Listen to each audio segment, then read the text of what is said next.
sa dalawang lubid na humihila sa andas.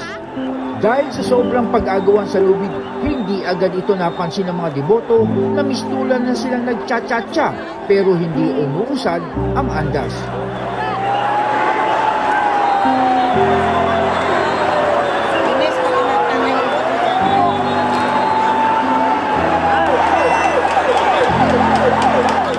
Nang makausad ang andas ng ilang metro, ang andas naman ang tinarget ng mga deboto.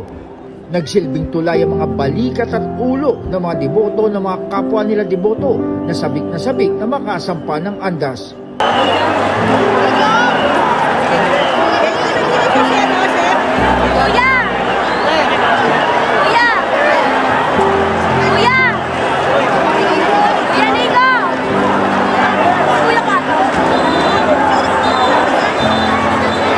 Ang naputol na bahagi ng lubid ay ibinalik na lamang ng ilang deboto sa simbahan ng Quiapo.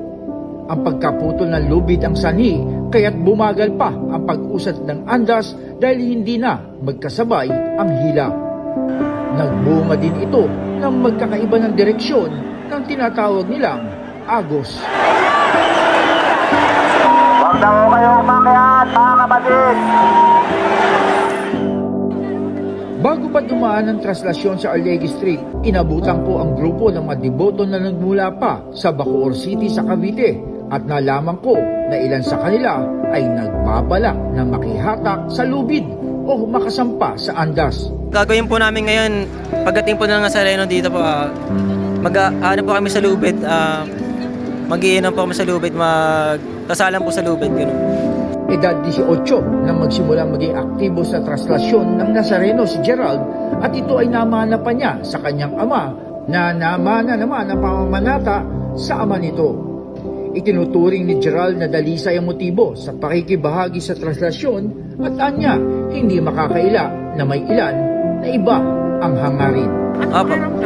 Siyempre po sa akin, ang pakiramdam po, maginhawa, masaya, para nakakawala po ng pagod. Pag nasa itaas ka po, nakikita mo po Nazareno po. Worth ba yung sabi mo? Opo.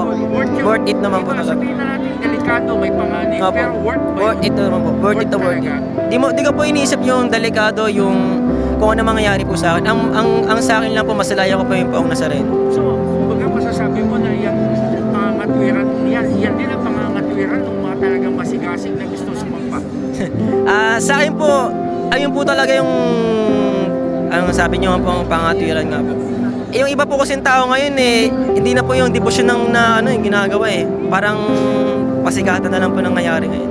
Kasama din sa kanilang grupo ang mag-inang Carolina at Eliza Noble na ang pakay makahawak din sa lubid o makalapit sa andas. Lakasan talaga ng loob, pero nakahawak ka talaga ng lubid Kumbaga parang sige-sige sa kabahala na pinagsama, no? Bahala na po si Nazareno. Ano po, devotion na namin yun ng pamilya namin. Nag-start sa lolo ko, sa tatay niya po. Tapos napasa-pasa na sa amin. Yes po.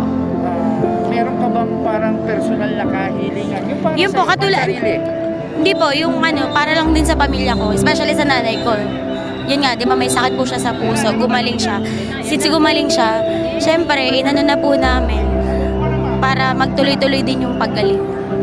Nang malaman nila Gerald, Aling Connie at Eliza na malapit na sa kinaroroonan namin ang andas, agad na silang umalis para sumalubong. At iyon na ang huling pagkakataon na nakita ko sila dahil nilamon na sila ng tinatawag na agos ng libo-libong deboto ng Nazareno.